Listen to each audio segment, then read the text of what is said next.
best for us as a team to brainstorm a little bit, educate ourselves, and not rush into having raw emotions, giving you guys things like that. So on behalf of ourselves and our team, we're going to place a stake here as a team today and go back and continue to educate ourselves and get better awareness of what's going on, and then speak to you guys later. So we'll come up with a statement now.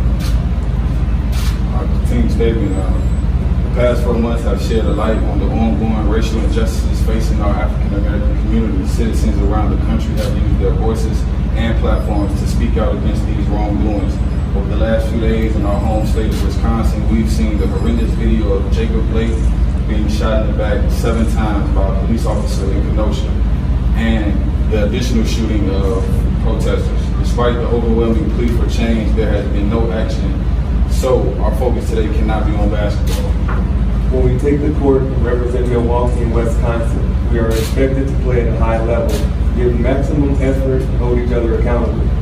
We hold ourselves to that standard, and in this moment, we are demanding the same from lawmakers and law enforcement. We are calling for justice for Jacob Blake and demand the officer be held accountable. For this to occur, it is imperative for the Wisconsin State Legislature to reconvene after months of inaction and take up meaningful measures to address issues of police accountability, brutality, and criminal justice reform.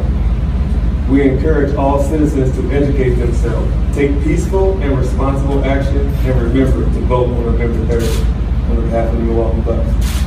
Thank you. Thank you. Thank you. Time to finish the season. Well, a lot has transpired today.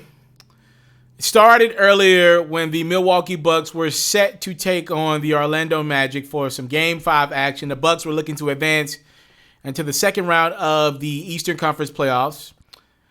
As many of us know, some may not know, I'll tell you right now, there was a shooting of an unarmed black man a few days ago in Kennesaw, Wisconsin, which is about an hour or so south of Milwaukee.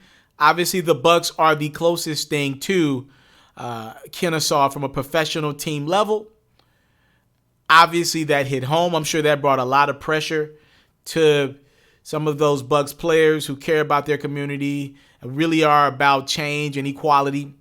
So George Hill, Sterling Brown, and a couple other Milwaukee Bucks players, let it be known, they have been saying this for the last few days, I have been aware of this, that they were uncomfortable. I think George Hill even said, why are we even here playing basketball in the bubble in Orlando when things like that are going on?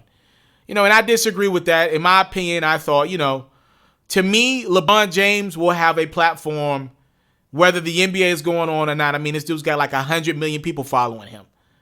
Kyrie Irving will have a platform. Kevin Durant will have a platform. These are NBA superstars wherever they go. But guys like George Hill, I feel like with the bubble going on in Orlando, I think his platform is magnified. Now, the Bucks looked at it as like, yes, our platform is magnified, but instead of just talking about a big game, let's be about that big game. And the Bucks opted to not show up for the Bucks Magic Game 5. And followed by that was the Rockets and Thunder. Russell Westbrook and Chris Paul got together. Leaders of their respective teams had a conversation. So, we're not going to do this. And coincidentally, the Lakers and Trailblazers opted to not play their Game 5 tonight as well. So no Game 5 tonight in the NBA. But obviously there's a much bigger issue at play in this country as Jacob Blake was shot, unarmed black man, by a police officer, a white cop. This has happened again in this country, ladies and gentlemen. And it continues to happen. And the NBA has opted to stand together in solidarity and say, you know what? Basketball is great. It's afforded us a lot of money. But there are other things going on right now that need to be addressed. Politicians need to be called out and held accountable for laws. Police reforming needs to be had. And, I just want to let people know this before I go on with a little bit more information. There are a lot of owners of professional sports teams that behind the scenes, they go about making sure people that they want in positions of power stay in positions of power by giving them money. A lot of these guys are billionaires. Most of these owners of teams are billionaires, right? So they go about their change and their keeping of power by supporting the politicians that represent what they like.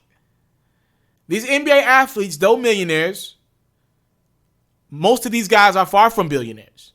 And the way they go about change is not by giving some of their money, because it's not enough, even as millionaires, to ever equate to what billionaires are doing.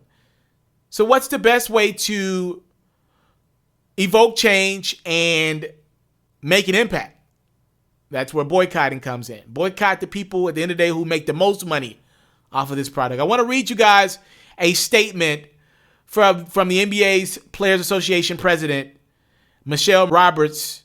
Throughout the season restart, our players have been unwavering in their demands for systemic justice. This week, we witnessed another horrific, shocking, and all too familiar act of brutality in the shooting of 29-year-old Jacob Blake in Kenosha, Wisconsin. The players have once again made it clear they will not be silent on this issue. We stand with the decision of the players of the Milwaukee Bucks to protest this injustice and support their collective decision to postpone all of today's games. According to Woj at ESPN, there has been a meeting scheduled for tomorrow morning between the Board of Governors to discuss will this season continue. According to Woj, who just said this, there's a meeting going on tonight as well between the players. The president, Chris Paul, the VP, Andre Iguodala, Kyle Korver, and Clippers coach Doc Rivers are some of the gentlemen that are present for this meeting. Also, I saw Woj and a couple of other respected NBA reporters say that there is a good chance this season does not continue. One vet says that most of the guys in the bubble want the season to continue because of what they've already sacrificed, but there is a growing